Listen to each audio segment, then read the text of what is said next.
everybody, welcome to Wisdom from North. I'm Jannecke and welcome back to the Ayahuasca series. This is part 2, and if you haven't watched part 1 yet, I recommend that you do so because these videos build upon each other, and tomorrow I will come out with the part 3 with my third Ayahuasca experience. And like I said, I've been hesitant to put out this material because it felt pretty personal. At the same time, I know it's a very controversial topic. But like I said in my first video, I want to be courageous. I want to live a courageous life. I want to be able to stand in my own truth, not just talking about it and inspiring others to do it, but actually do it myself. And I really stand for having done ayahuasca. It felt so right on my spiritual journey to take it. However, it wasn't something I started out with. I've been on the spiritual path for 20 years.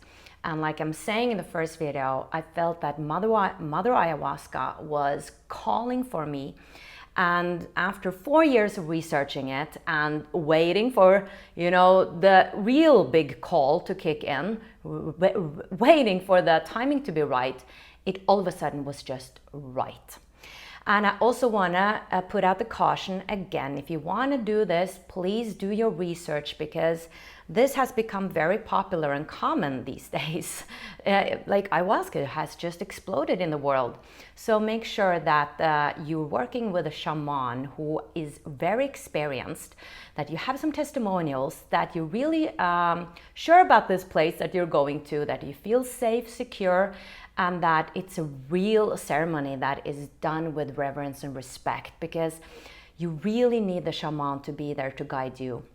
And I believe that these shamans that are the real deal, they can see beyond the veil. Like I'm going to tell you how my shaman was really seeing what was happening with me, which blew me away. Like I know I worked with a lot of spiritual teachers that are clairvoyant, but he could actually see like my experience, which blew my mind away. All right. So I told you in my first experience that I was very disappointed.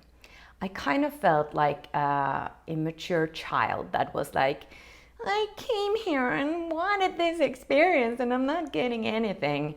And I really went into victim mentality and I cried and I was really upset. And looking back at it, I feel Mother Ayahuasca was doing such a brilliant thing with me. And that it was not a coincidence. Like you can come with all the thoughts in the world about what you will experience, and 99% you will experience something totally different. And that is because I don't think we are aware enough to know what we need. Ayahuasca is an intelligent energy that knows exactly what you need, and what we need is totally different. So you need something different than I need. So that is why I think this plant medicine is so brilliant, because she really works with what is in the subconscious and what you need to know, what you need to experience. And what I didn't say in the first video is also that ayahuasca, even though it accelerates your inner growth and it's a great way to awaken and open up and expand your consciousness, it's still not a quick fix in a sense, even though like it can be 20 years of therapy. So it's quite a paradox that I'm saying this, but ayahuasca is like this big mirror showing you yourself, good things and bad things in a sense, your darkness and your light. But then it's up to you to continue the work. Then it's up to you to apply what you have experienced and then do the inner work. Like I don't think inner work will ever go out of date. Back to my experience. So we were into the woods at this chapel, this beautiful place. We were around 20 people. There was a shaman coming from abroad and then 2 teachers that were arranging this. And the first night on Friday, I was just purging, getting things up. So sad that I didn't have a spiritual experience. However, I had a lot of negative thoughts. It was almost like I was back in the mindset when I was depressed. Now, what ayahuasca did for me was actually giving me this this metaphor of life, because I'm a person, I think, who is controlling a lot in my life. I have a lot of masculine energy, and I'm actually working on opening up for more feminine energy. And I think that's going to be another video, because I've been creating a lot through masculine energy. I've had a lot of role models that are men, and I know that I would like to move into my feminine energy more. So actually, she made me surrender. So I ended up just surrendering the whole idea of having any spiritual experience at all. So on Saturday, when I went into the second ceremony, I was completely open to the possibility that I wouldn't get any experience at all. And I trusted her. And that, again, is a metaphor for my life, that I would like to move more into trusting life. So I let go and I moved in to the second ceremony, and it starts around 8 o'clock in the evening, and it lasts all night, like all night. And I was really in this great state. I was grateful. The shaman the day before had given me a lot of attention and love and understanding. He had been telling me why he thought that I didn't have an experience. He was saying that Mother Ayahuasca was making me ready for the connection to come. And I was like, okay, I don't know if it's going to come, but okay. And he was also saying two very interesting things. He was saying that you will experience that the light is inside you and that the universe is inside of you. And I was like, oh, okay, that was very specific, but okay. So I went up to the shaman and I got the little cup with a brew, and it tastes something like chocolate and soil. It's very hard to describe. But the day before I was like, this tastes good, but it also has this nauseating taste to it. So just thinking about it after the retreat just almost made me, purge. This is not for the faint-hearted. So I took the brew again and I sat up and I was just actually thinking about everything I was grateful for, because it's really good to go into this grateful state, this relaxed state, not expecting anything. This time, I wasn't the first one to purge or anything. It took me a long time before I started purging. It took me an hour or so, I think. So it came up. It wasn't as dramatic as the day before where I cried and I felt like all this baggage came out, which was really such a great release, right? But it was more like a small purge. And then I sat back again and just felt comfortable. And then I felt like nothing happened, and I was totally sober, if you can say that. I don't know if that's the right word, but that it didn't have an effect. Like I was looking at the others and just having a good time. And then the teacher came over to me and just sat down to like talk to me or something like that. And then the weirdest thing happened. Like I jumped back and I was like, oh, you got green eyes. And she was like, what? And I was like, don't come any closer. You got green eyes. You look like... And I was like, oh my God, she looks like Nicole Kidman in that movie about Virginia Woolf. Like with the hair up, and it was just like seeing Nicole Kidman just with green eyes. And I looked around the room and I was like, but everything is like normal except for that Nicole Kidman is here with green eyes, looking with that big nose and everything, you know, in that character in that movie. And I was like, don't come any closer. You look really freaky right now. And she was like, oh, okay. And I was like, that was weird. How can I feel so sharp in my head and at the same time see this different character? It made no sense. And I was like, this is fun. What's going to happen now? And then I kind of felt that the room was moving a bit like a boat, and it was not like an unpleasant feeling. It was like kind of cool. And then when the teacher and the shaman would like pass by, I would start to laugh. I would start to think that everything was just so funny. And I felt really childlike.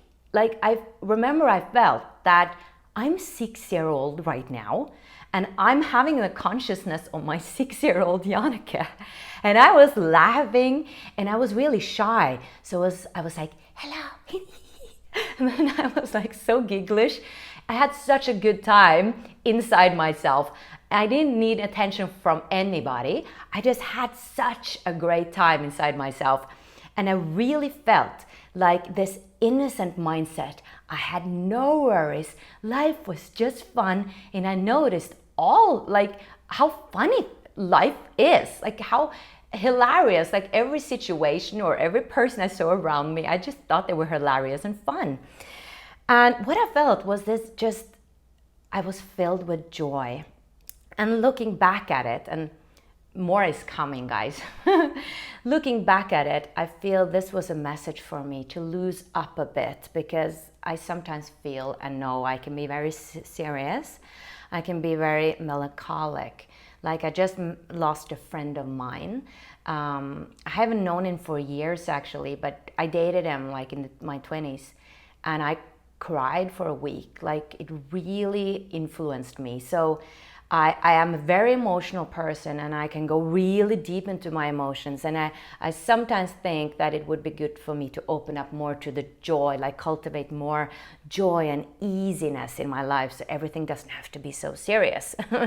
Because I'm very serious with Wisdom from North. I'm very serious about the big questions of life. So it was, I think, a message for me to just relax, Jannecke. Just have fun. This is inside of you. Remember your 6-year-old. Then the shaman came towards me and the teacher, and I was like, oh, here comes Virginia Woolf again. I gotta be a bit careful with her. And he came forward and he was like, yeah, you were there. And I was like, yeah, hello. And then I don't remember what came first. If he said, now you're going to experience the light or something like that, or if he said, now you are experiencing the light. But what I felt happened was that there was this bubble around us. It was like we were in our own unit in a way, like unit of energy. It was like I saw that we were in a unit in a way, in a bubble. And then all of a sudden, he was just sitting there watching or looking at me or connecting with me. I'm not sure quite what it did. I was like, hee. And then all of a sudden, from the bottom of my belly, up was emerging this light, this bright light that filled my upper body, and going up to my, I think through my chakras and up through my crown chakra, this huge light inside. And he was confirming, saying, now you see that the light is inside of you. And in the same second, something else started emerging. It was like I think I did this with my arm. It was like I felt called to open up a window for some reason. I think I just followed my intuition, open up a window. And when I did this, it was like I opened up the universe inside of me.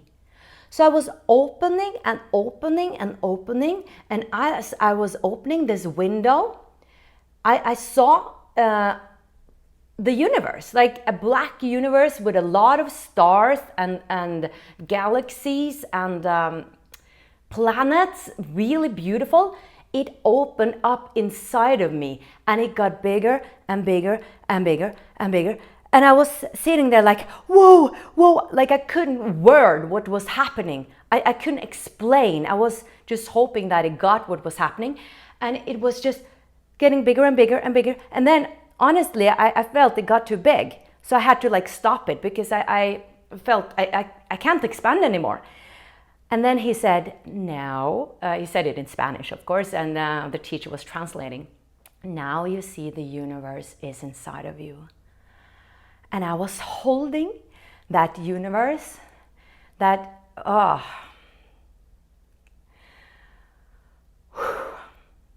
was holding that big universe that is inside of me and that is inside of us all. I had a real experience of what I believe to be true what the universal laws is saying, as above, so below, as within, so without.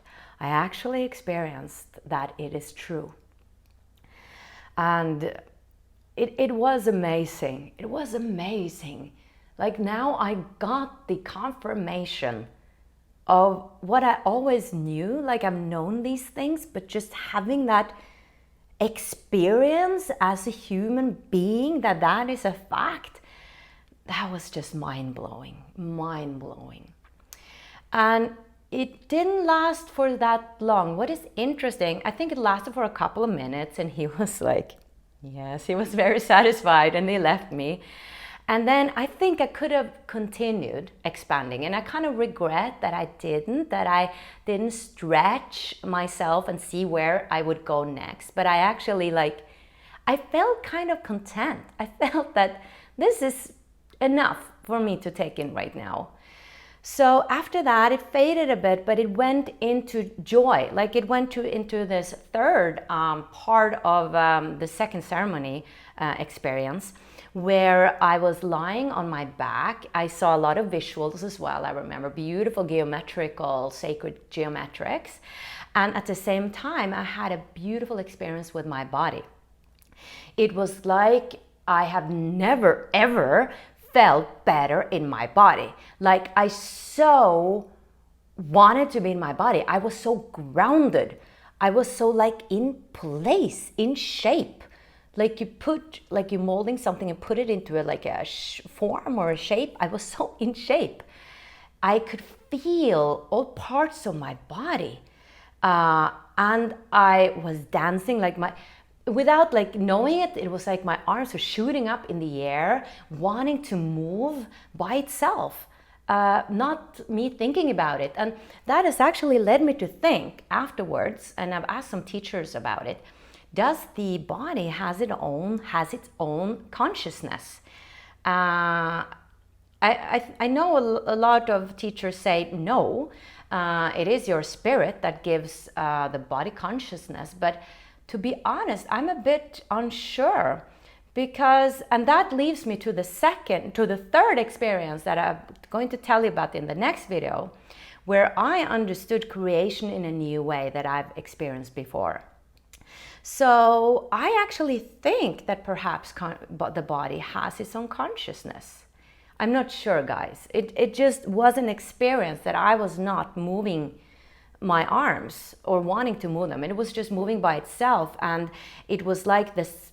It was like the spirit of my body was saying, now you experience the pleasure and the ecstasy of being in a body. And I bet a lot of you know how it feels not to feel good in the body, right? Like when we've had traumas or eating disorders, or we don't like our bodies, all we want to do is get away from it or change it, or it's not good enough. But all I wanted to do was to be in my body. And sometimes I still feel that feeling. I can actually lie down on my bed and just move into my body, and then I can feel that, it just feels so good to be here. And I'm really grateful for that experience, because I've awakened to a new embodiment. I just come to think about it. It's almost like I got that my body was raising its frequency, that I was experiencing another level of bodiness. I don't know how to explain it, but it was beautiful. It was beautiful. What I want to say is that I think it's interesting, because a lot of people who have done ayahuasca have experienced things about their personal life. Like, here is your shadow. I did experience some of my shadow, but this is something you need to look at, kind of more big reflection of you, in a sense, showing you childhood memories, or this happened when you were young and that's why you feel this way, that's why you've been dealing with this, having issues with that. Like when you're going to see the next video, I have these universal existential topics or answers to big questions of life. So I felt it wasn't so personal. It was more like ayahuasca was giving me answers to some of the questions I've been wondering about all my life. And I've been wondering about that. Like, why didn't I get, for instance, help with, one day I want to manifest a boyfriend or maybe a family. Like, why didn't that come to me at all? And that was some of my intentions, like more private stuff, like, how can I open up for love and stuff like that. It seemed like it was more towards my bigger purpose in life. And I do believe my purpose in life has very much to do with sharing these things, because it's such a deep urge within me to talk about these subjects, to create in Wisdom from North, to do my membership and everything.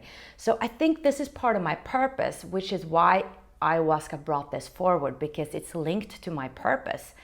Perhaps this is more important than other things in my life. And I'm actually I want to mention it, in September I'm going to have a new free event. I think it's going to be super powerful. That's called Awaken to Your Soul's Purpose. Because I think that is so important that we now wake up to our deeper purpose, why we're here. So we don't walk through life, but that we actually wake up to the lighthouses that we are, so we can help people move through this ascension process that we're in right now. And I think a lot of you are light workers. I think a lot of you have come into this time right now to actually help this ascension process. So one of my missions is to inspire people to really wake up to this call. That's another call. So I'll come back to that. And if you're on my newsletter, you'll know all about it. All right, guys, thank you so much for watching again. I'll be back in the third video to speak about how I actually experience creation. And I don't know how to explain that on YouTube without using a certain word, but because it might be banned. So I have to work around that. Yes, but I'll be back with a new video, and thank you so much for watching. And in the meantime, please check out my free meditation, Meet Your Future Self. That's my gift for you. And I've had so much great feedback on it. And you really dive deep with your intentions, where you want to go, and you see your future version of you. So I'll keep mentioning that, because I think it's a really beautiful meditation that might shift things in your life. Thank you so much for watching, and may you shine the light that you are.